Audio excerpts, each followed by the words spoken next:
were discussing how to represent a line as a point and a line means how to represent a given equation in one variable or as linear equation in two variables, right?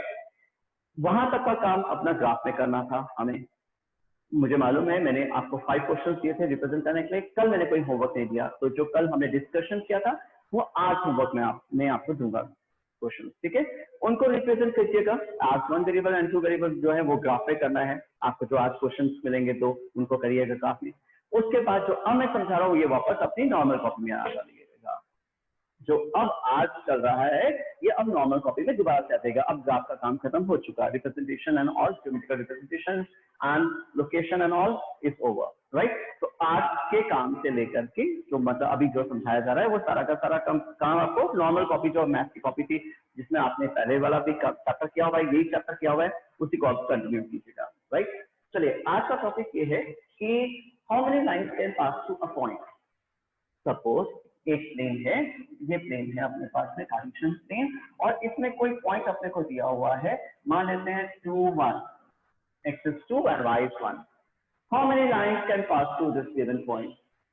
We know that yes, infinite number of lines can pass through a given point. एक point से कितनी lines हो सकती हैं? Infinite lines हो सकती हैं। तो हमने वैसे भी पढ़ा है a line, a linear equation to variable has infinite number of solutions. A linear equation in two variables has infinite number of solutions. In the similar manner, we can say through a point, infinite lines can pass through. Through a point, एक point से कितनी lines pass होती हैं? Infinite होती हैं, है ना? तो अब अपना क्वेश्चन या टॉपिक भी यही है that how to take out the lines which are passing through a given point. So topic लिखिएगा infinite. The correct pronunciation is infinite. Okay, infinite lines can pass through a given point.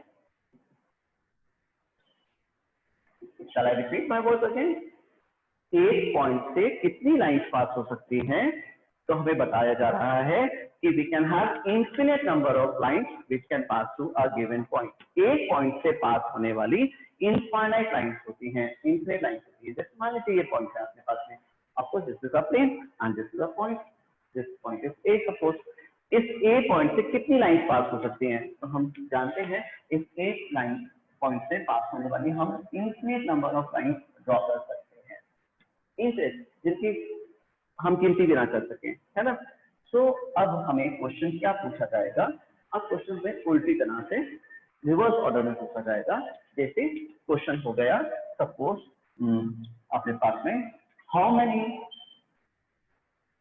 lines can pass through?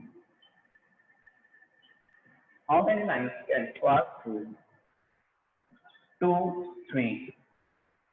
पहला question. इसी का आगे question, write any 4 such lines.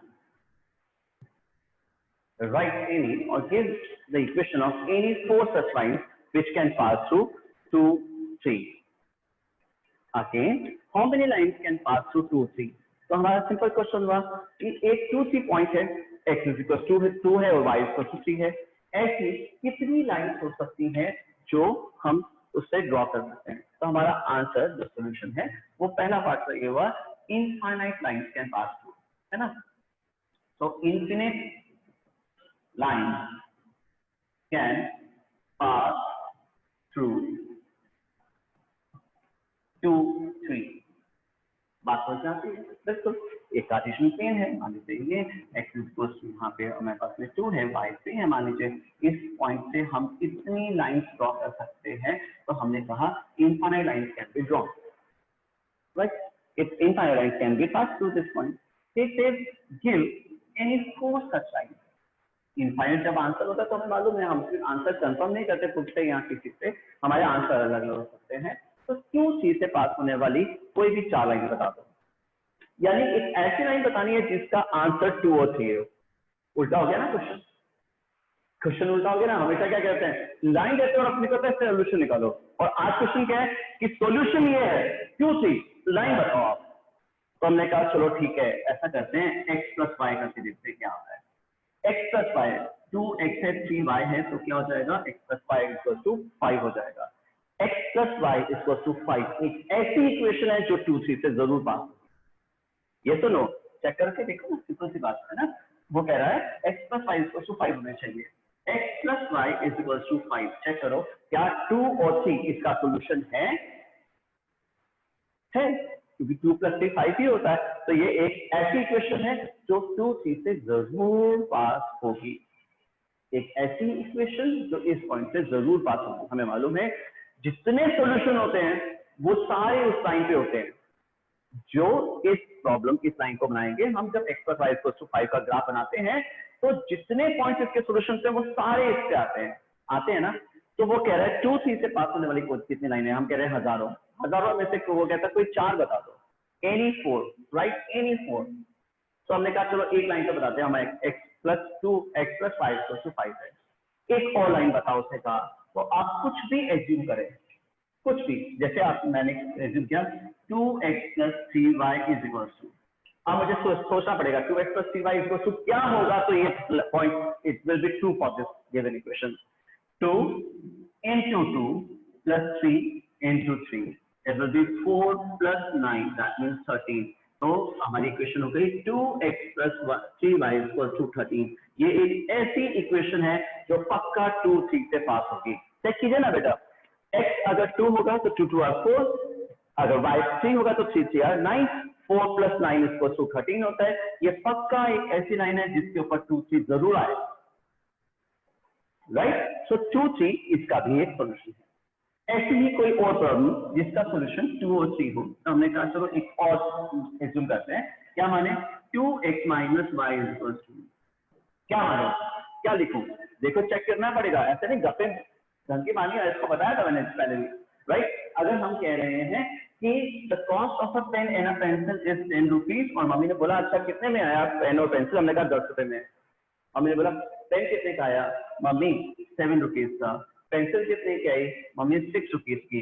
तो mummy फटाक से पढ़कर बता देंगी कि बेटा तेरा मैथ बहुत खराब है क्योंकि 7 प्लस 6 10 तो होता नहीं, तुम क्या गड़बड़ करके आया है ना, राइट। सो हम क्या कहें जिससे x प्लस 5 को 10 हो जाए, तो हमने कहा चलो हम 6 और 4 एज्यूम कर सकते हैं कि कॉस्ट होगी pen of the pen and the pencil, 8 plus 2 हो सकती है cost of a pen and a pencil. लेकिन क्या हम इसमें ऐसा एज्यूम कर सकते हैं कि ये 5 और ये 4 हो, कि 5 रुपीज का पेन और 4 रुपीज की पेंसिल, नहीं तो 10 नहीं होता है ना। तो इसी तरह से यहाँ पे है अपने पास में 2x minus Y equal to क्या माने, चलो चेक करते हैं, 2 into 2 minus 3 4 minus 3 is equal to 1।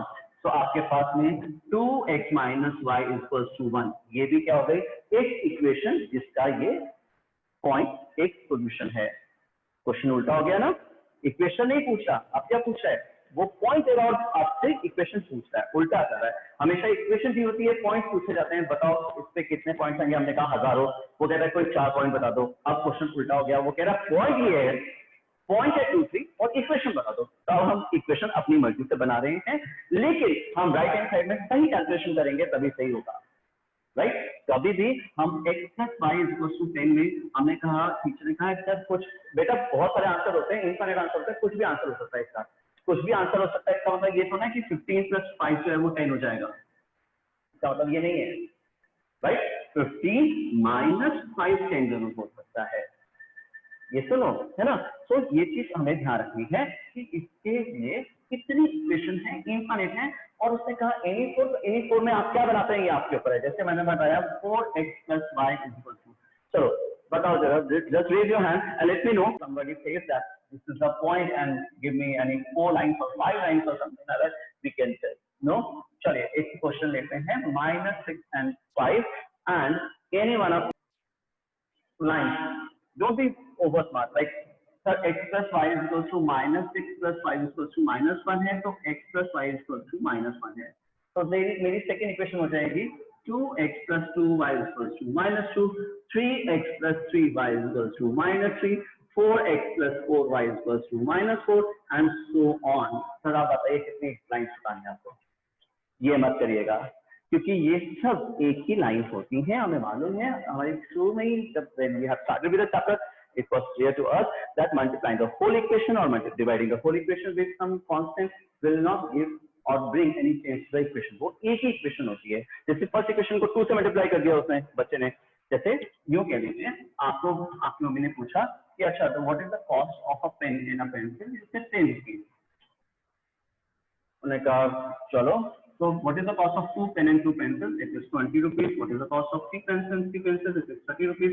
But what are all these stories telling us about the same story, right? So ये जो होशियारी है ये मत करिएगा, ये सारी की सारी एक ही इक्वेशन है, सेम कांस्टेंट आप पूरी इक्वेशन को मल्टीप्लाई कर रहे हो और you are taking out the answer. So these are not different. These will not be considered as different. So when he says write any 4 such lines, it means he understood as different lines. When he says insert any rational number between 3 and 5, so एक student ने लिखा 4, दूसरे वाले ने लिखा sir 16/4, मेरा answer है 20/4, फिर मेरा आंसर है 100/25, जिसके मेरे पास में हो गए 4 rational number. Isn't it very clever? तो ज्यादा ही होशियार नहीं है. 3 और 5 के बीच में when the teacher says write any 4 rational numbers between 3 and 5, it is under write any 4 different rational numbers. So can we take this answer as correct कि ये भी तो 4 है, ये भी 4 है, ये भी 4 है और ये भी 4 है और 4 के 4 आंसर दे दिए? नहीं ना, वो एक ही जो नंबर है डिजिट है उसी को रिपीट कर रहा है. तो याद रखिएगा जब आपके पास में ऐसा कुछ आता है, जैसे मान लीजिए x + y = 10 है, तो x और y के कोफिशिएंट चेंज करते रहिएगा. जैसे ये हो गया 2x + 3y, ये हो गया 2x + y, ये हो गया 5x + 6y, something like that, but not like x + y = 10, 2x + y = 20, 3x + y = 30 and so on. ये डिफरेंट लाइंस नहीं होती, ये एक ही लाइन होती है. ठीक है, ये इनिशियली जब अपन ने we have started with the chapter, we have discussed all these things. Got my point? समझ गए ना आप? मैं उम्मीद करता हूँ. ठीक है, चलो इसके बाद इस चैप्टर में कुछ टॉपिक है वो खत्म हो गए, लेकिन अब हम बात करते हैं वर्ड प्रॉब्लम्स की. Remember from 6th standard and onwards, आप लीनियर इक्वेशन 1 वेरिएबल्स पढ़ते आ रहे हैं, उसमें हमेशा वर्ड प्रॉब्लम्स के साथ एंड होता था चैप्टर, है ना? ये भी ऐसा ही है. अब कुछ वर्ड प्रॉब्लम्स की बात करते हैं. Now the word problems which are dealing with 2 variables are comparatively more easier than what we have studied in till 8th standard. Eight में जितनी भी आपने वर्ड प्रॉब्लम्स पढ़ी है ना, उसका तो ये 50% ही नहीं है, इतना इजी सेक्शन है, क्योंकि आप हम 2 वेरिएबल ले सकते हैं. कैसे? जैसे आपको एग्जांपल देता हुआ चल रहा हूँ कि क्वेश्चंस मैं आपको बाद में दूंगा पीडीएफ के फॉर्म में, उनको आराम से लिखिएगा, उनके सॉल्यूशंस लिखिएगा. ठीक है, साथ साथ में अभी समझते हुए चलते हैं. Suppose A and B are 2 friends and they have contributed 500 rupees for the pizza. A and B are 2 friends and they have contributed 500 rupees for pizza. Write a linear equation in 2 variables. Write a linear equation in 2 variables representing this situation. Write a linear equation in 2 variables representing this situation. So what we are going to do is, छोटी-छोटी बातें बेटा ध्यान रखिएगा कि आपको क्या समझाया जा रहा है. सबसे पहले तो हम x और y को वेरिएबल्स देते हैं, उनको डिफाइन करते हैं. What are these two? x और y की डेफिनेशन क्या है, किसको हम एज्यूम करें?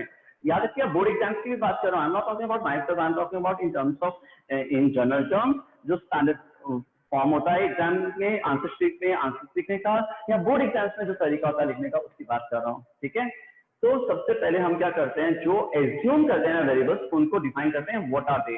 It is of half marks. आप डिफाइन किए बिना सॉल्व करते रहेंगे या क्वेश्चन बनाते रहेंगे, इक्वेशन बनाते रहेंगे, तो भी आपको 100% मार्क्स नहीं मिलेंगे उस क्वेश्चन में. क्यों? क्योंकि आपने यही डिफाइन नहीं किया कि what is x and what is y.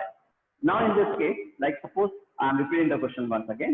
2 friends A and B have contributed 500 rupees for buying a pizza, to order a pizza, right?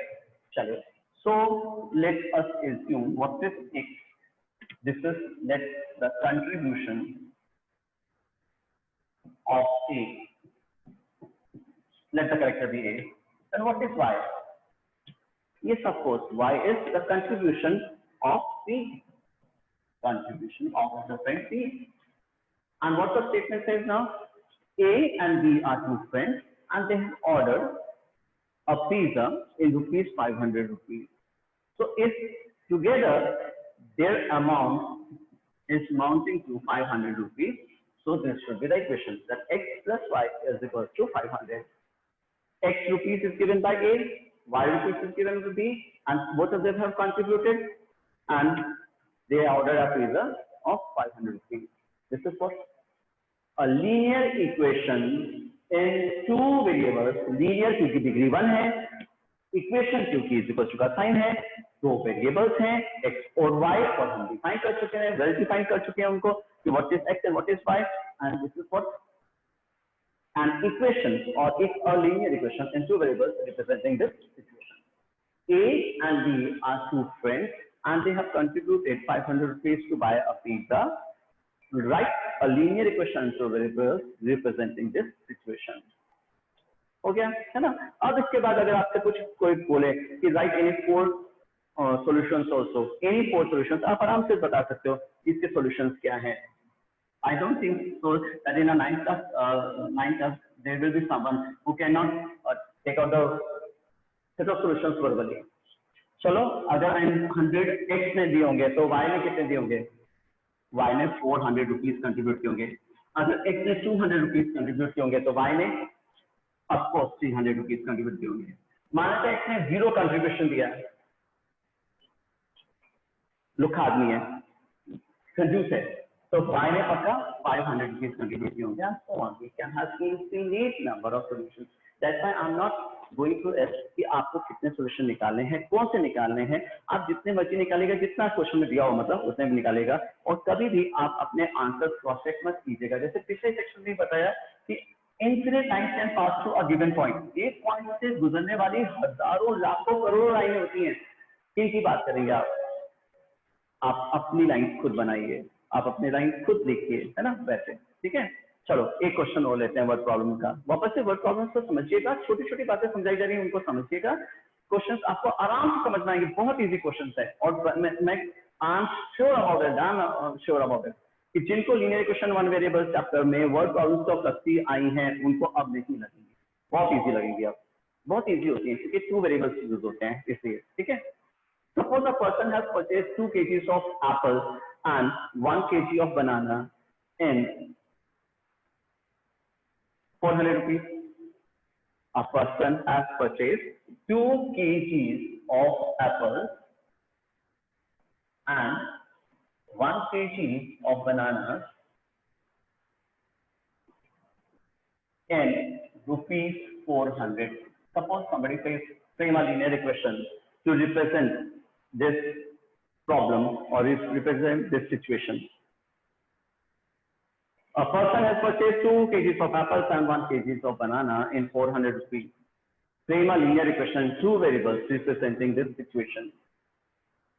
The very first thing जो आपको करनी है, याद रखिएगा, वापस से समझा रहा हूं, याद रखिएगा, आपको x और y क्या ले रहे हैं ये उसको सबसे पहले समझाना है.